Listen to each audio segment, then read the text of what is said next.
President said, and there in May, we saw first time how 48 degrees Celsius would be there, and outside temperature. And then midday we conducted a test, and that made India a nuclear weapon state. And that also gave me another type of happiness. Then I said, okay, these are all some different, some space. I said, we prepare for the nation. I prepared for the nation, India 2020 vision. How by the year 2020, India can be an economically developed nation. We give a blueprint, a roadmap in 1998 with a complete area specified and what should be done. And this book, finally a book also come, India 2020, is famous book, and all these things, another work, and including parliament discussed, and politically they accepted in those days. So all this happened. But she was nothing impressed, my student. You know, student, when you are taking class, you will know. She said, I didn't ask all these things, but you give me one thing which gave you bliss, anand. You know, bliss means anand, equivalent is anand. Now, finally, I told her, see, when I was in DRDL Hyderabad, I was working as a director of the establishment, and also my specialization in composite material, how to make a composite material. The Agni missile, the introduction I gave for Agni, carry what is called a heat shield, because when it re-enters with 15 times the sound speed, re-entry time, before 2000 kilometers goes, the temperature outside will be normally 4500 degree Kelvin. It will be burning, it's a flame. That means inside the nose cone, inside the heat shield, the material what you carry, it may be any important material, and that should be in temperature, the room temperature what you are having. This is the requirement. So we developed a material what is called carbon-carbon material.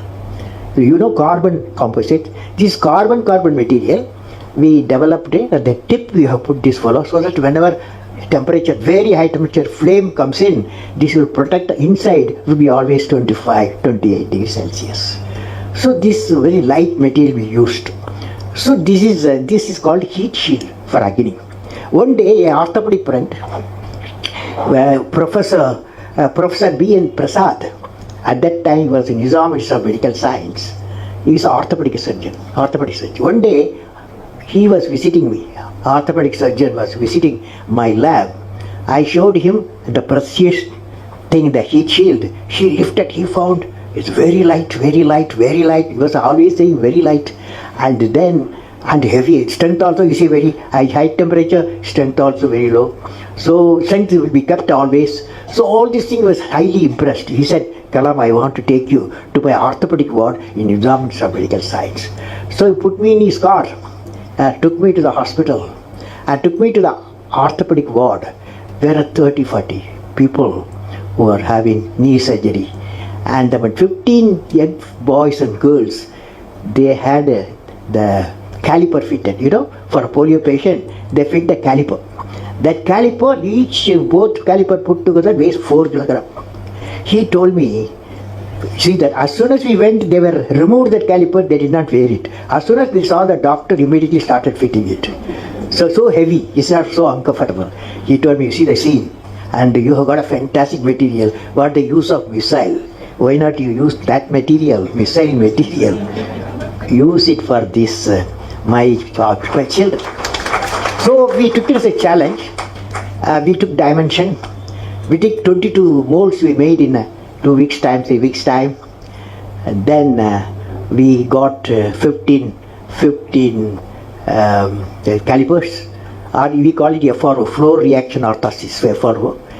And I took it to the hospital with my team, composite team, and we fitted to each child. And child, when they were so light, they started running, because that 4 kilogram becomes 400 gram. 4 kilogram, 1/10, 400 gram. The children were so happy, and they started running. When the mother saw this one, they thought, I saw the tears. I said, that was the bliss I got, I told.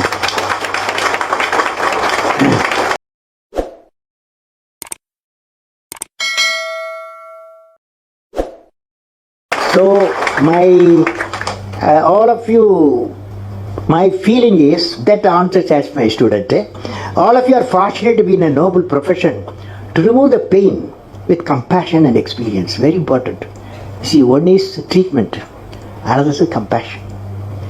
Both today I was in Tiruvallur at a school.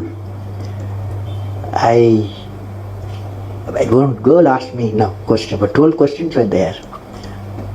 One question she asked. Before her question I answered, I asked what class you are studying. The girl said, I am 10 plus 1. What subject you have taken? She said medical subject she has taken. That is biology, medical science and physics, bioscience. All these things she has taken.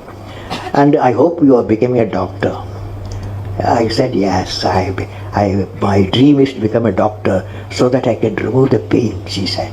Fantastic statement the girl made. I want to remove the pain.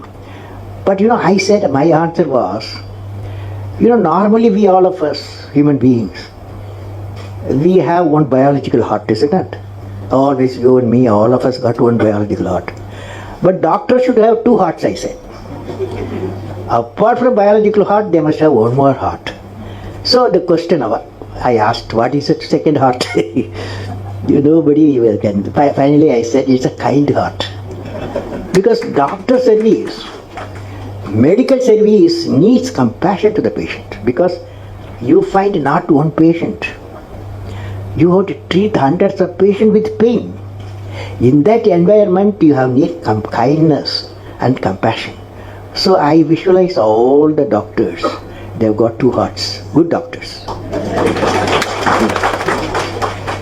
Now, medical profession, one of the important things, friends, when I see Dr. Sanjeevi's life, Dr. Ramurthy's life, and all your life, I see one great quality we need, what is called culture of excellence.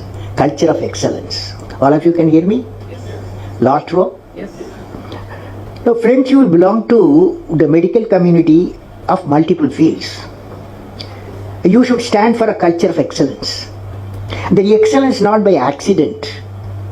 It is a process where an individual continuously strives to better oneself. The performance standards are set by themselves. They work on their dreams with focus and are prepared to take calculated risk and do not get deterred by failures as they move towards their dreams. Then they step up their dreams as they tend to reach the original targets. They strive to work to their potential. In the process, they increase their performance, thereby multiplying further their potential. This is an unending life cycle phenomena, culture of excellence. They are not in competition with anyone else but themselves. That is a culture of excellence. I am sure each one of you will aspire to become a unique with culture of excellence, because that is needed. When you see a patient and the diagnosis method has changed and the treatment methods are changed, and you are the one area you have to be completely updated continuously. That means your knowledge should continuously needs addition. Friends, medicine, when I am seeing all of you, medicine is undergoing a paradigm shift. The understanding of genome, the dynamics of proteins, and the ability of technology to see various processes of the cells have zeroed on to inflammation. Inflammation as the root of all the diseases. You will agree. Now, with these discoveries also came a scientific advances in understanding the underlying mechanisms of disease, leading to innovative therapies that focus on addressing the cause of disease instead of just treating symptoms. It is essential our medical scientists and clinicians working in the field of healthcare and research have to revisit traditional pharmacological approaches to medicine and healthcare and develop scientific treatment protocols to use them for many acute and chronic disease and disorders.